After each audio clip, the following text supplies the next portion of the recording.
Good afternoon and welcome to the next concurrent session of the day, How to Improve the Quality of Asynchronous Discussion. Our presenter today is T.L. Brink from Crafton Hills Community College. Dr. T.L. Brink has spent the last 25 years teaching psychology online for the San Bernardino Community College District. He has authored or edited 20 books, including 4 textbooks. He has degrees from Claremont, Santa Clara, and the University of Chicago.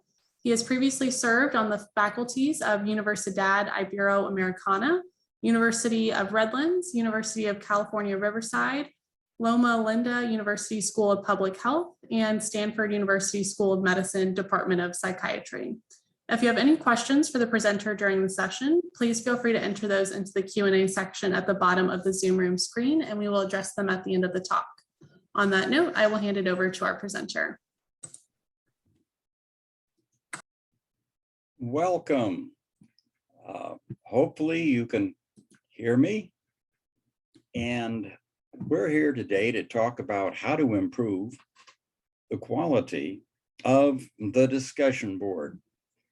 My name is T.L. Brink, and I'm with the San Bernardino Community College District.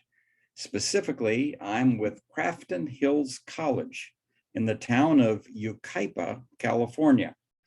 And Yucaipa is halfway between Los Angeles and Palm Springs. And that's very close to Palm Springs here today and coming to you from that location. Now, today's focus is on asynchronous discussion in a format of a learning management system. We use Canvas with the California State Community Colleges. I've used Blackboard and Moodle before. I'm not talking about things that might be used in synchronous class discussion on ground, although you may decide to supplement an on-ground course with asynchronous discussion. They actually can work out very well. And I'm not talking about the kind of discussion that would take place in a synchronous remote format, such as the use of Zoom that many of us have become familiar with when regular on-ground classes were switched to remote during the phases of the pandemic lockdown. Today, I'm going to talk about several different uses of discussion. How to use it for introductions, content, project development, and exam preparation. I'm going to spend most of my time on content, how to deliver content, stimulate student-developed content, and assess student learning of content. So first of all, starting with introductions. All of us need to have some kind of introductions for the students in our classes, whether they are remote or on ground, synchronous or asynchronous. And we can use the discussion board as a way of doing these introductions, especially for the asynchronous online classes using a course management system.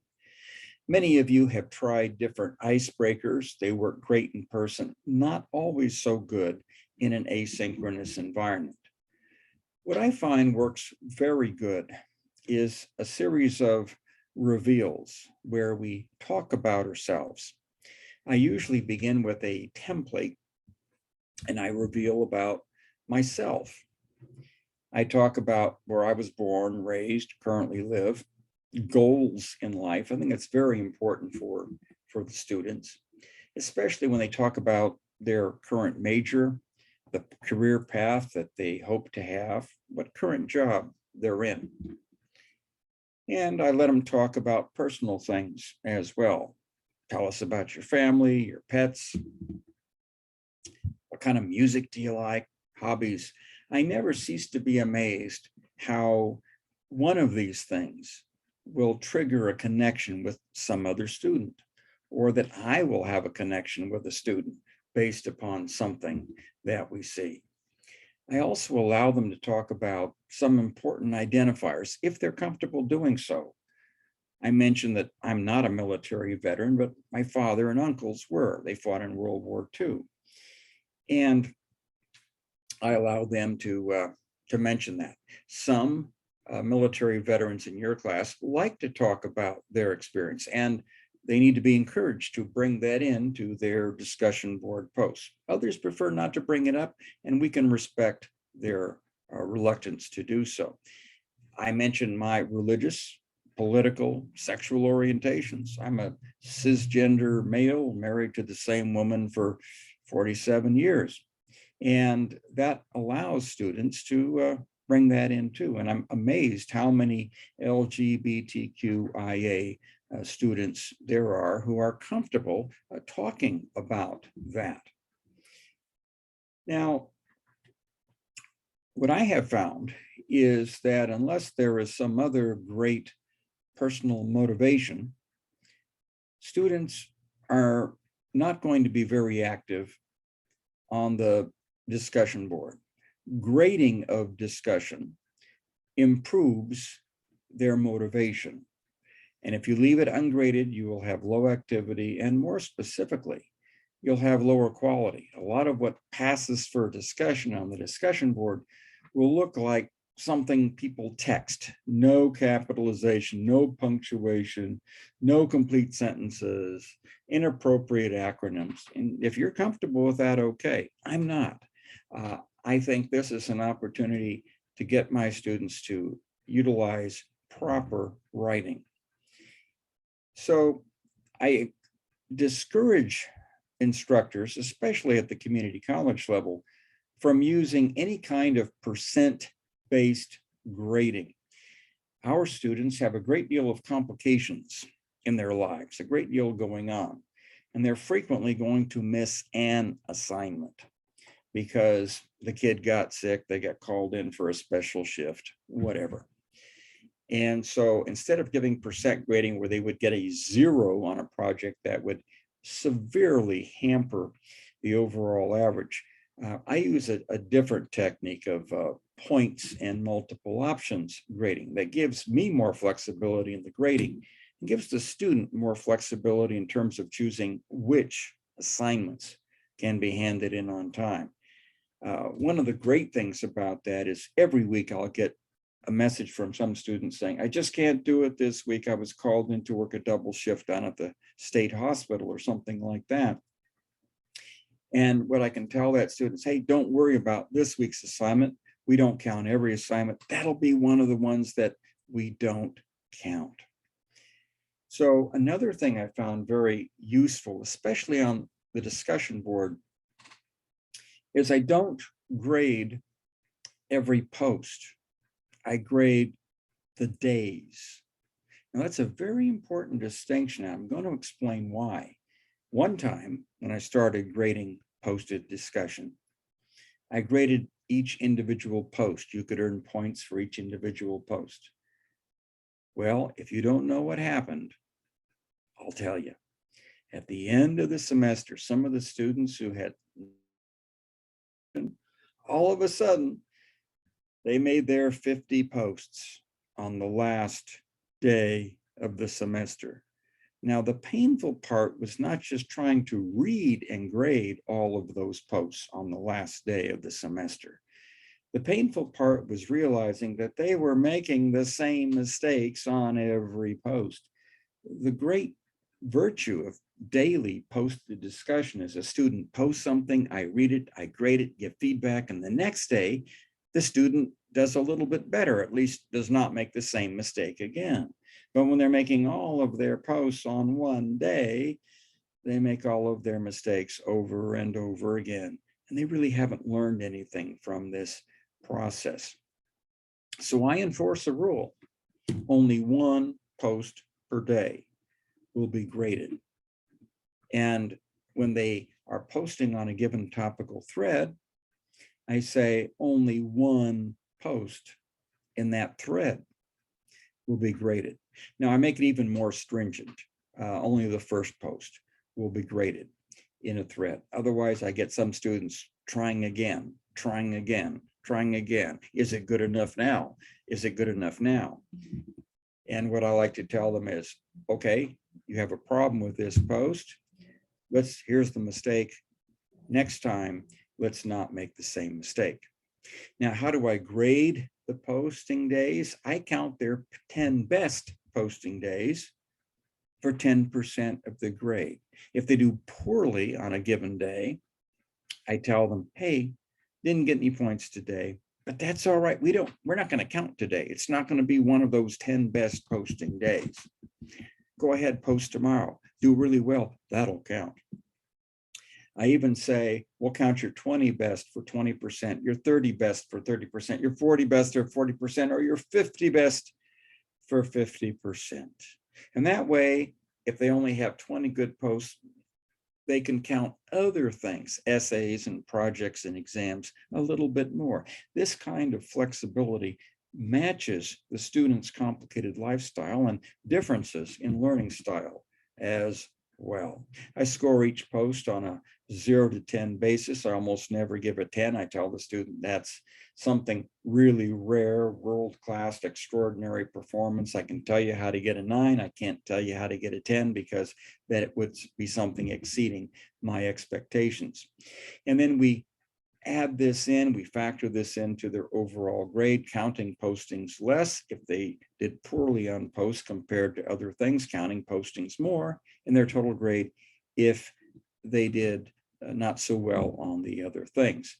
The point I get when I emphasize this kind of grading is I get slow and steady posting. They post just about every day. They learn from their bad posts, and the quality of writing and the thinking behind that writing slowly improves. What I have found does not work well in terms of the content on discussion posts is absolute regurgitation and breadth. I see a lot of instructors use the discussion board as kind of like an essay exam, and the student is encouraged to try to cover everything as you would if you were filling out a blue book answer to an essay question on a final exam. That's not very fun to read. So I emphasize focus and depth rather than breadth. Take one particular aspect of the problem, illustrate with a case study or your own introspection. That creates a very interesting post that other students are more likely to read. One analogy I use is I want you to be like Lake Baikal and have great depth, not like Lake Erie, which is very broad, but very shallow. I want you to be more like a woodpecker than a butterfly. The woodpecker stays in one place and goes deeper and deeper. The butterfly flits around from here to there, and you never know where it's been and never know where it's going to go next. I want a post that's written by a woodpecker, not a butterfly. So many of my topics in posting are, give me an example. Now, this works great with my students. I teach lifespan development. It is a prerequisite course for students getting into Bachelor of Science in Nursing programs. Most of my students take my asynchronous course because they're already working in the field as CNAs, LVNs, EMTs, paramedics, or psych techs at the state mental hospital. And they want to use their current career as a stepping stone to get into a nursing program. So they're dealing with patients, and they can give great examples from their work, and that really adds greatly to the discussion. Another thing I'll sometimes have them do is I'll find something on the internet, like a psychological test or a little simulation, and I'll have them go through the simulation and report their findings, their feedback. Was the simulation realistic? Do they think the test was valid? Like I have a test for dementia. I'll have them take the little test and say, do you think this test would result in any false positives, any false negatives? Do you think it would be reliable? Test, retest. Another kind of discussion topic I'll have them do is I'll give an example of a problem in lifespan development. And I'll say, focus on one particular cause that might exist and give a case study exemplifying that cause, or suggest one solution for this problem, or answer one question about this research example that I give them a link to, or a YouTube video, a TED Talk. And that gets them to look at the TED Talk or to read the research article that might be in JAMA or the American Journal of Nursing or Psychology Journal. And now they have to demonstrate their knowledge about variables and research methodology to really understand what the article or the TED Talk was about. And there are just fantastic materials out there. And this is sort of the way to motivate the student to actually look and carefully analyze these materials, and then to tie it in, apply it to what the course is about. One of my favorite TED Talks is by this man, a Swiss philosopher, Alain de Botton. He's written about many things, but the TED Talk that I found most fascinating of his is Why You Will Marry the Wrong Person. And in this 22-minute talk, there is so much insight into psychology and mate selection and human relationships that I always succeed in getting a fantastic discussion from it. Just go to YouTube and look for Why You Will Marry the Wrong Person, and you will easily find that video.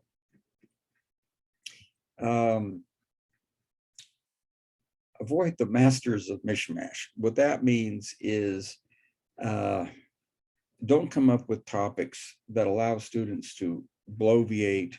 And you know the way certain students learn in high school how to make a simple statement into a 1,000-word essay by just saying a lot of nothing but using a lot of words? Well, some students will do that on the discussion board. Give students a structure. If you want them to talk about 5 specific things in their discussion board post, give them that structure, that template.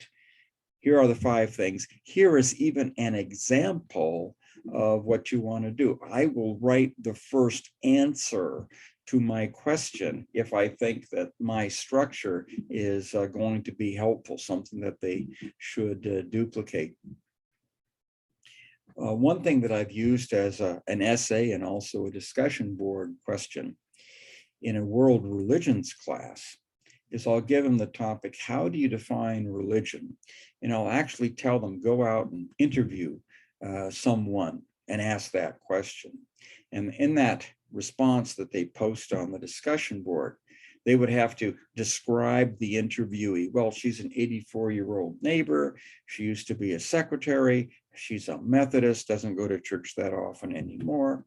And then clarify the terminology that your interviewee used. Did she use a vague word like faith, belief, opinion? How would you interpret what your interviewee said without using those vague and sometimes pejorative terms? Is that definition broad enough to include all aspects of religion that we've learned about in this class? But is it also narrow enough to exclude non-religious phenomena? And so we give a very simple assignment that a student can write on in a very structured way, and each student then shares the different experiences. Here's one I use for general psychology. Use a complete sentence to describe an interaction between a stimulus, an organism, and a response. Then in 3 separate sentences, identify the stimulus, the organism, and the response. This one works very well just to get them familiar with the proper use of those simple terms. Here would be an example that I might give. My dog was scratching himself because he has fleas. Well, the stimulus would be the fleas. The organism would be my dog, and the response is scratching himself. Now, of course, I would want them to write those in terms of complete sentences just to get into that good practice. Now, you will have students create mistakes, and even in these simple videos, they might identify the fleas as the organism. And then you have to explain, well, yeah, the fleas are organisms, but in this particular study, the fleas created a stimulus that the dog, as the organism, responded to. And sometimes they might say the dog ate because he was hungry. Hunger's the stimulus. No, in this class, a stimulus is defined as something external to the organism. Hunger is an internal drive rather than an external stimulus. And in this way, we get the students to master and apply the definitions of the key terms. One template I use very often when I ask them to give examples on things is to present the conclusion first. First sentence should have conclusion. I don't want to have to look all through the post just to figure out what exactly is this person saying. Come up with the conclusion first, then give your example, and your last sentence should clearly make sure that that example has been applied. Above all, I don't want a last sentence that runs off in some other completely different direction, like, of course, it could be something else. No, we don't learn anything from that. Here's an example. Describe one of your behaviors or decisions, how it illustrates something about your cohort. The concept of age cohort is extremely important in lifespan development. Do not give a vague generalization or a list of adjectives, but a specific behavior or choice. You must explain that this was not unique to your upbringing, but was widespread throughout the cohort. This is a great topic that really gets students reflecting upon cohort, and then they can see differences because some of them are Gen X, some are millennials, and some are the new Gen Z, and they'll talk about some of these great differences. Or here's another very creative topic that some students will write on, most won't. If you were going to design a special app to help ADHD children, what would you have it attempt to accomplish?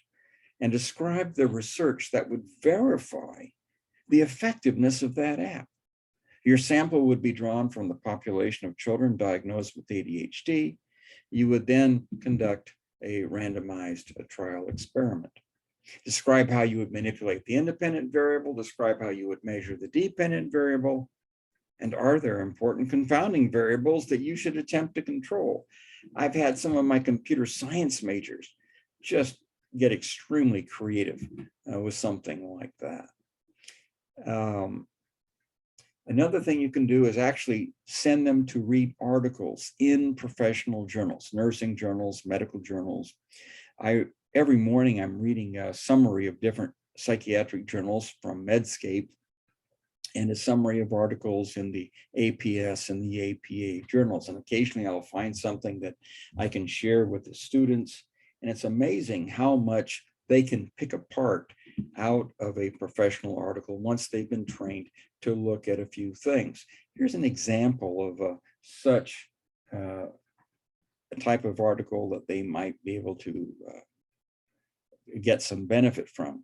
Infant rats were separated from their mothers. Each rat was then randomly assigned to one of two groups.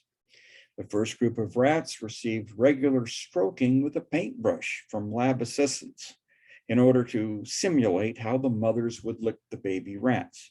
The second group of rats did not receive such stroking. After 10 days, all rats were weighed, and the first group weighed more. So then I will come up with these kinds of questions. And what kind of research was this? Was this a case study? Was it an experiment? Well, it was an experiment because we have two different groups that were treated differently. That treatment difference is the manipulation of the independent variable. What kind of variable is the species? Well, that was a constant. They were all rats.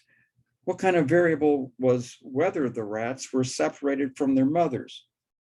Well, that was a constant because all of the baby rats were separated from their mothers. What kind of variable was whether the rats received the paintbrush strokes? Well, that was the independent variable that was manipulated in this experiment. What kind of variable is the rat's weight? Now that would be the dependent variable, the outcome.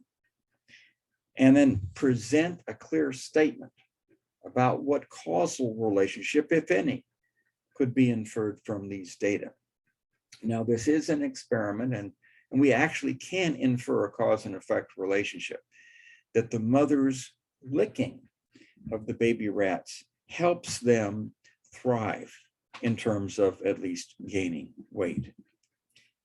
Now, one of the things I think we usually like to do when it comes to content is to get the students to read each other's posts and respond constructively. If you just say, I'm going to count how many posts you respond to, they're going to respond and say, hey, good example, 100% agree. And if you want them to show a little bit of depth, you've got to do something else. I give them points for correcting things in other people's posts. And I even give them more points if they can extend and deepen the understanding of what other students have put in posts. And I don't give any credit for simply repeating somebody else's answer, even if it's the right answer.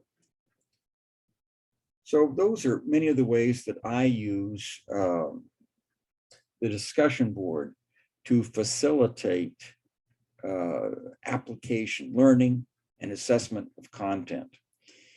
But one of the things I do, especially in my research methods class, is the big thing in that class is developing a project. And so I do that primarily on the discussion board. So from day one, I have them talking about what topics within psychology are of interest. And they all start off very broad. But the discussion between me and the other students helps them narrow down. So they might be interested in autism. And I say, are you interested in the epidemiology, how widespread it is, the etiology, possible causes, how autism is diagnosed, what about false positives, false negatives, and then what about the treatment, the management of autism? So they tend to focus on maybe one of those aspects, and then we are more and more able to identify a particular project possibility. In the second week, I'll be sending them out to various library resources. In this period of lockdown, it's been really helpful to have that discussion board, because I'll have some students in one part of the district say, hey, the public library in Riverside County is open. And other students up in the mountains will say, hey, the libraries up here are closed, but you can get library materials delivered to this branch or something like that. And then a lot of different professional organizations have been putting all kinds of materials online, like the American Psychological Association has put the APA dictionary online and made it absolutely free for my students to use. And this way we can constantly share all the great library and internet resources that each of us find. We can share them with the rest of the class. Of course, in social science research, we're always talking about ethical considerations, and we can talk about possible ethical limitations to some of the research we conceptualize. And I actually have them do their full proposals on the discussion board. And the first version of the proposal always has numerous problems in it. And this gives an opportunity for back and forth so that we can tweak that proposal and make it better. And sometimes it takes 4 or 5 iterations for the proposal to really meet all the criteria I have for it.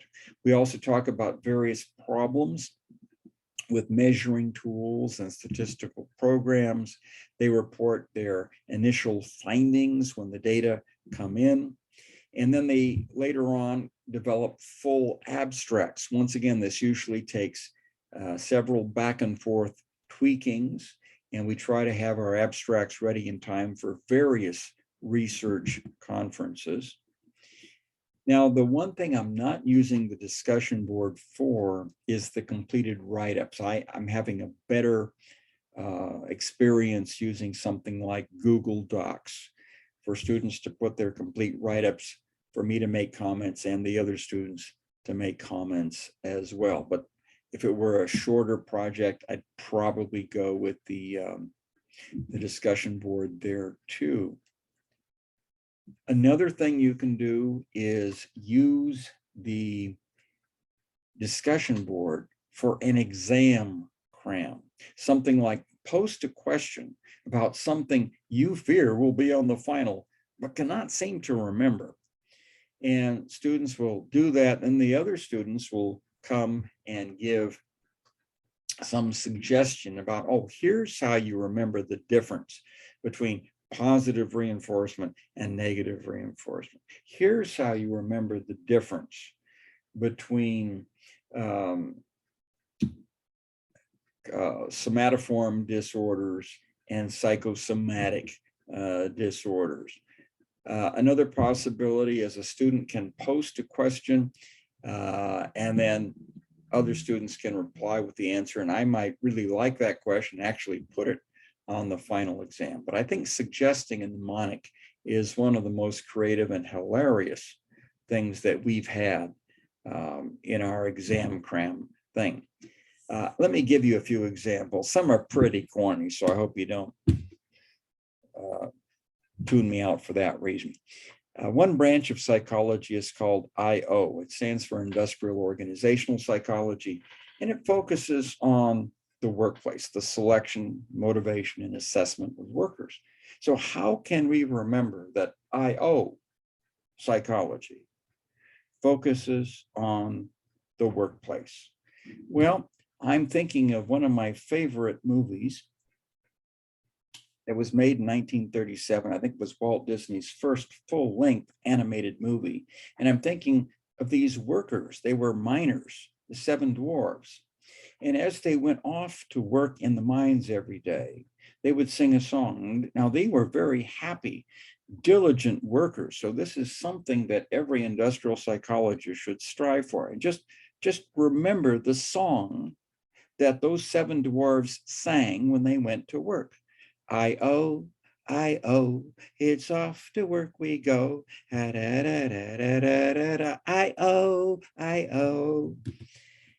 And then the students have to remember the example of classical conditioning of Pavlov and the salivating dog, that he would give food to the dog and ring a bell just before he would give the food. And after a while, the dog would salivate at the sound of the bell. And in order to measure this, he had to put a tube in the dog's salivary gland, just like we see in this picture.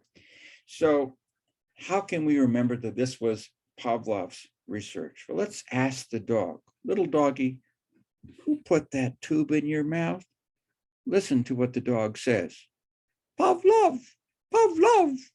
And that's how you remember Pavlov had the tube in the mouth. And remember the great example of John Watson, how he conditioned little Albert. And what John Watson did is he showed this baby, little Albert, a white mouse.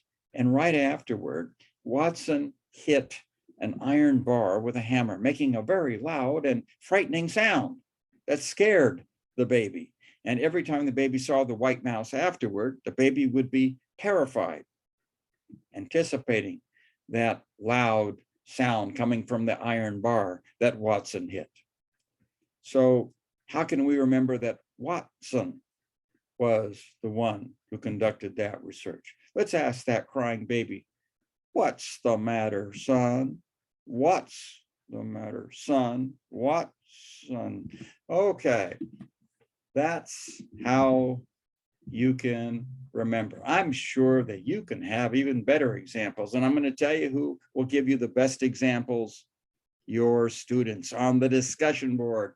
And that's how they're going to remember all that complicated material on the final exam. I am T.L. Brink from Crafton Hills College. And now I'm going to stop sharing and start listening to your questions. Thank you, TL, so much for all the information you share. We do have a few questions that have come through. So in the Q&A, we have a question that says, could you clarify whether focus, it looks like in the presentation mentioned at the start, whether it's for discussion forums in general or specifically used in remote teaching with asynchronous lectures? Yes, focus means to tell the students, give me an answer that focuses on one particular aspect of this topic. Don't try to tell me everything about it that you've ever heard or that you find in the textbook or Wikipedia. Let's suppose that the topic is one of breastfeeding, the advantages of breastfeeding, certainly an important topic we talk about in the lifespan development course.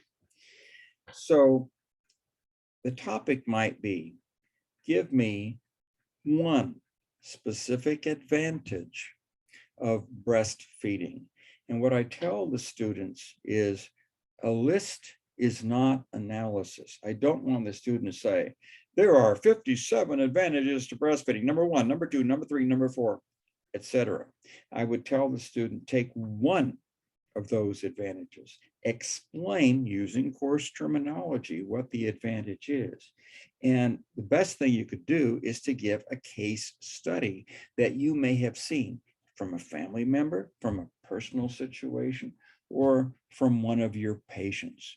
And this way they read what each other has said, they learn from the depth of each other's discussion. Otherwise, you'll have students just sort of cutting and pasting and copying it. Well, she gave 57, I'll take her 57 and I'll add 3 and I'll have 60. And it's just not a fruitful discussion. Yeah, definitely. We have another question from Aubrey asking, how many posts are students required to do? And is there a post per day? Good question. This goes back to my system of multiple options grading. So in most of my classes, the way it's set up, I provide a full array of different kinds of assignments. Here's the final exam. You can count it for up to 50% of your grade. Here are the weekly quizzes. I'll give you 14 quizzes. I'll count your best 10 for 10% of your grade if you want to. And I give essays, about 5 essays a year. Each essay can count up to 10% of your grade. And every day you may make one gradable post. There will be more posting topics available than there are days in the semester. So go ahead, pick any post you want from any unit you want. Make one post a day. And so no individual assignment is required. If you don't want to write this essay, you don't have to. You don't want to post today because it's a difficult day or it's your day of worship. Hey, not a problem. Don't post today. And in this way, I let the students choose. I might start them off at the beginning of the semester saying, I suggest you make your first day's post on this topic, and we get everybody posting on the same topic. Then I'll close that topic at the end of the day. But by and large, I let them pick and choose which topics they want and what days they want to do it on, just so long as it's one post a day. That seems to work for me. Yeah, that's definitely really good to know. I have another question here wanting to know, do you use small groups or whole class discussions? I use whole class discussions for two reasons. First of all, I never figured out how having small groups was going to reduce my workload. I still had to read all the student posts in general. And the other reason was I did not figure out what was the benefit to the student. So if, on the other hand, you were going to use something like a team project, yes, that would make sense. And it would be a way of getting them to interact. I don't do team projects. I find that students don't like it, and I generally get a higher level of engagement by having them do their individual projects and then having everybody able to comment on everybody else's project. There are students who don't like to do projects. If you put them in group projects, they tend to be the slackers. And what I find is better for them is, okay, what kind of work do you want to do? Do you want to write more posts? Do you want to write more essays?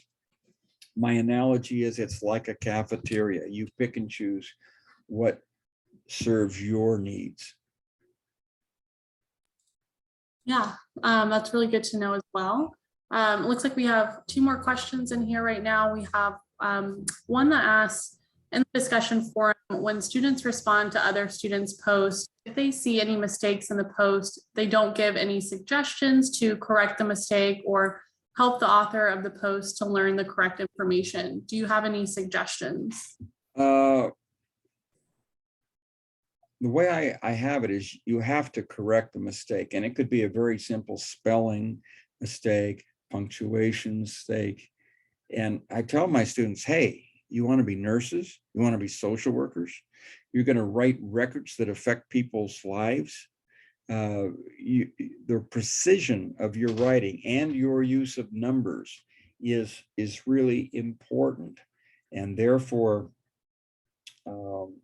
by all means, you have to write precisely and get used to other people, your colleagues, your superiors, checking your work. It's going to happen in real life. So students will correct the mistakes of others. That's how they get points. You can't just say, I think you made a mistake in spelling. No, show us how to spell it right. Or I think you have the wrong, you've calculated the wrong p-value for that, that equation. Okay, give us the right p-value and explain how you calculated it. So yeah, they've got to do more than just criticize. They have to come up with a true correction, fix it. I see the next question. Do I use Canvas gradebook? For some things, yes, I do. And Canvas automatically grades quantitative quizzes. So I use multiple choice quizzes, multiple choice exams. Canvas automatically will report a point total to the student. Now, this is something I like very much compared to previous versions of some LMS that I've used, like Blackboard. An actual point total is reported anonymously to the student. And interestingly enough, my recollection is that Canvas only gives one grade per thread. So this is perfect with my system of only one post per thread will be graded. And so I use it in that context. Now, if I'm doing all this other stuff outside of Canvas, like grading an essay, grading a project, grading anything else outside, then I'm going to have to, put that in. Now, due to the complicated way that I use multiple options grading, I tell the students, do not trust the point total that Canvas gives you. Do not trust the letter grade that Canvas may estimate for you. The grade you get in this class is calculated by the formula on your syllabus. And Canvas is just going to report some point totals to you. Well, I see no more questions there, but what I will say is that there is no one right way to teach, and certainly not in an online environment, and certainly not when it comes to discussion board. What keeps me teaching is the extreme creativity that I think this affords to you, the creativity of your own life and of how you want to cover the material. And take some of my ideas, expand upon them, modify them, and hopefully I'll inspire better ideas in you. And you'll love online discussion as much as I do. Thank you so much, TL. That was really a lot of valuable information that you've shared with us and a lot of wonderful questions that you were able to answer. So we appreciate you being here today. We will have the next concurrent session beginning at 3 p.m. Eastern time. So you can view the chat for session meeting room links or access the conference website for a complete list of concurrent sessions and their descriptions. While accessing the conference website, don't forget to swing by the exhibit hall to say hello to the Hawks team, do a quick 5-minute demonstration, and be entered to win the hourly giveaway, your choice of a 6-month subscription Audible, 1-year subscription